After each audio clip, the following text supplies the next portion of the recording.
So let's talk about manifesting. Do any of you, including myself, have any tips, tricks, or just overall success stories with manifesting? Yeah, I think that it's interesting because it took me like a while to really understand and get down the process of manifesting. Like, I think that one of the key things that a lot of people miss out on is like the belief and the surrender part of manifestation. Like, Yeah. because it's not enough just to sit there and be like, oh, I am going to be financially stable, right?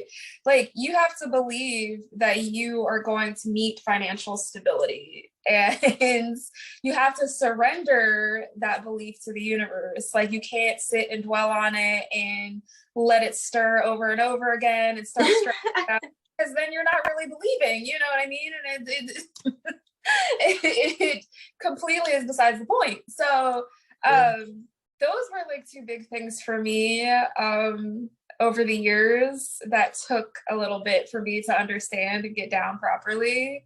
But yeah, I think those are really key. Those are really key things when it comes to manifestation: belief and surrender. And just to bounce off of what Ava said, the belief is extremely important. You can pretty much manifest anything. Like, a lot of people don't understand that the poverty mindset, you're manifesting that.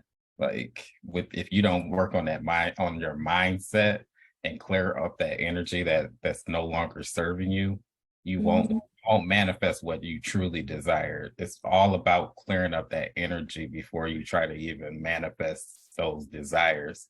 And you have to take the time out to really think about what you really want, because if you don't really want what you say you want, it's not going to come to you. And a lot of people get discouraged because when things start to shift in that direction of what you say you want, you go through these different obstacles that could potentially make you give up. And when you give up, it's normally around the time when that manifestation is right there. Like, I don't know if y'all have ever experienced it, but like when you're trying to manifest something and you're not, if you're not in alignment with it, things start to happen in the universe to help you get aligned to it. But you have to be able to get silent and listen to what's being brought to you, because if you miss it.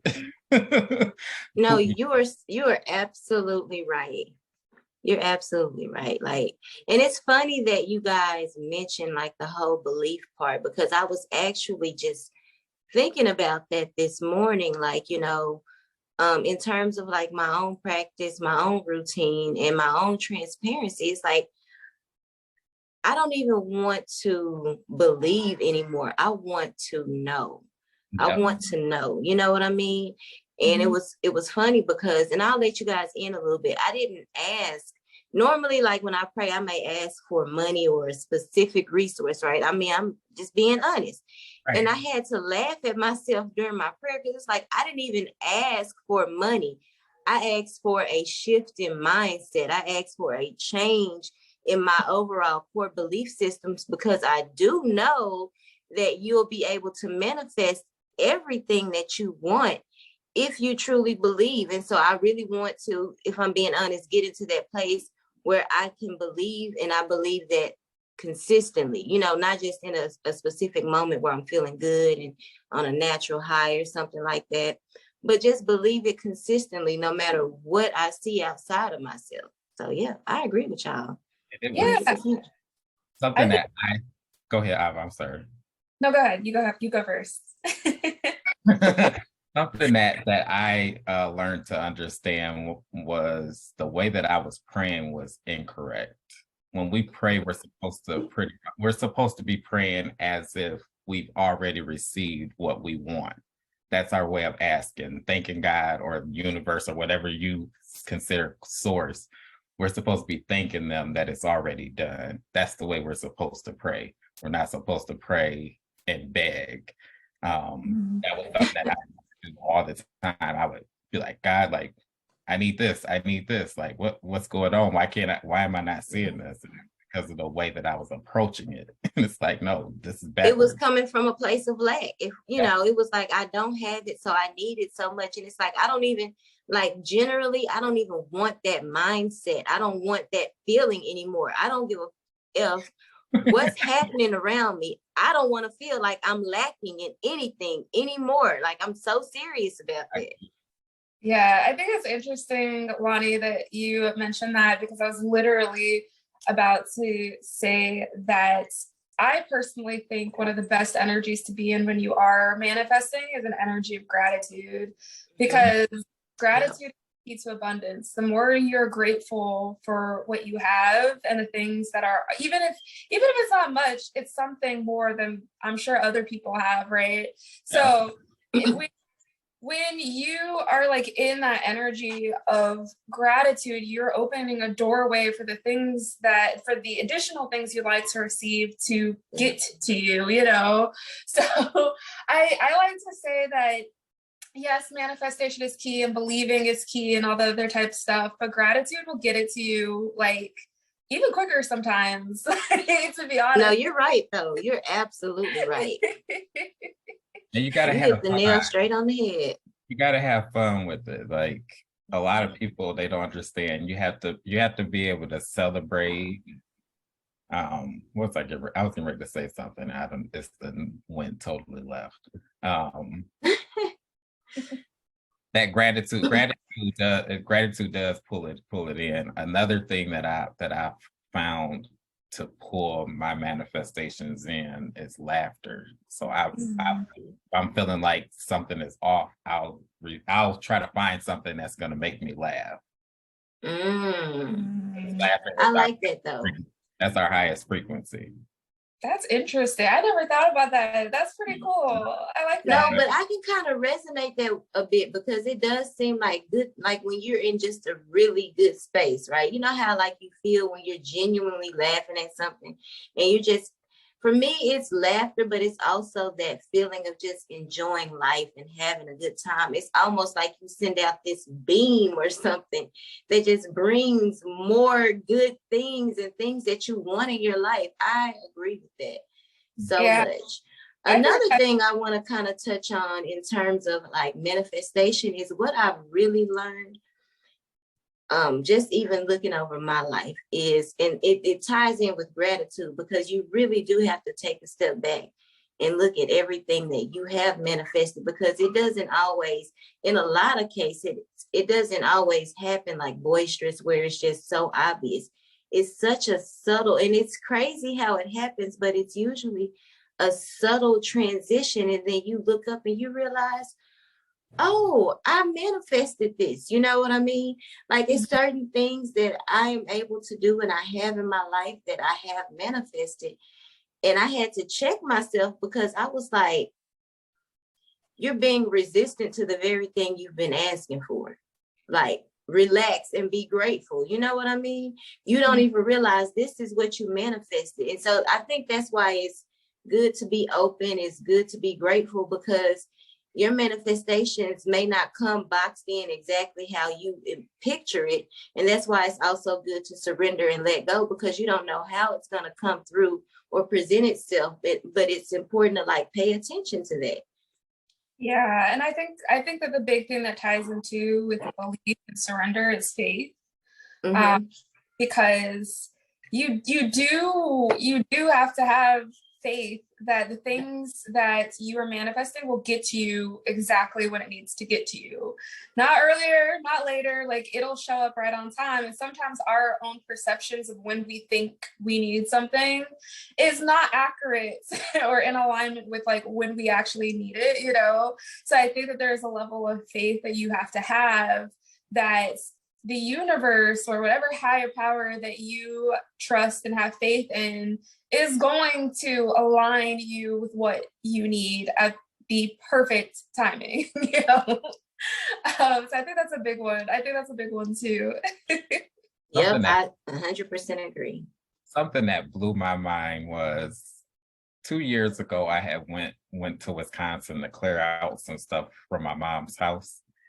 And I was going through some of the papers that I had, and I looked at a piece of paper, and it was some goals and dreams that I had wrote down in 2015. And I was looking at it, and I got down to one that says, I will open my own financial service office. I don't even remember writing that. I don't even remember writing. And I pretty much manifested that in 2020. Yes. Wow. See, you don't remember because you literally just let it go. That's right. I was just thinking that. Wanted, and then you didn't sit there and dwell on it obsessively, and it just, you let it go, and it showed up, and you didn't even know. You forgot about it. Yep. And then, you know what? But that's another thing. A lot of times they do show up. It seems like as soon as you forget about it, it's like, oh yeah, I did ask for this. Oh yeah, I forgot about this. And now us having that conversation, I now think maybe it popped up before, and I just really didn't pay it any mind. Like the opportunity could have come in between those 5 years. It could have come to me, and I wasn't ready for it. That's right. That divine timing, things happening when they're supposed to, when you're ready. But you got some field work in prior to you opening your own financial service business. You were able to get experience in the industry to learn what you like, what you don't like about, other systems or the way things work, so that you could cater your business around what you want to work for your customers. So yeah, everything works for your highest good, right? Yeah. And honestly, I think one of the big reasons that manifestation was hard for me for so many years, I very much have a generational thing with a scarcity mindset. Like, scarcity mindset runs deep in my family lineage. And that was something that I had to get out, I had to move from. I literally had to get myself out of that mindset. Because I've seen it happen so much within my family lineage of people who just, I'm never going to make it. I'm never going to do this. Why can't I just have what I need to have now? It's a very much I need this now. It's desperity. There's a lot of desperation in the things that you want. And so when you are in a situation where you're panicking and, oh my gosh, I got bills, I got this, I got that, it sends you into a whole tizzy. And it used to send me into a tizzy. And now I'm just oh, I got bills to pay. And, and if they don't get paid right now, they don't get paid. They get paid. You know what I mean? You're absolutely right. In divine order and in divine love. Yes, exactly. I was oh, okay, I got this. I've had to learn to chill and just realize that there are certain things that I only have so much control of. And I do what I can on my part. But if there is something that I need, right, I tell the universe, I let the universe know. And if there's nothing more that I can do about it, I literally I don't worry about it. I keep it pushing, because at the end of the day, it doesn't do anything but actually hinder you to sit there and dwell on it over and over and over again and start stressing and all the other type stuff. And to be quite honest, the universe has never not taken care of me. And right. That's where the whole faith and belief element comes in. Yes, it can be stressful, but to an extent, it doesn't have to be stressful. That's right. You can choose to let go of certain things and just be all right, it'll get to me when it does. And sometimes the manifestations come in the form of clarity, and you have a sudden burst of inspiration or understanding of something that you can do to help you out, but you have to let go first. You have to let go first. So there's so much that goes into manifestation than just the basics too. But it's the more you put it into practice and the more you try to understand what it's about, the easier it becomes. That's that. Yup.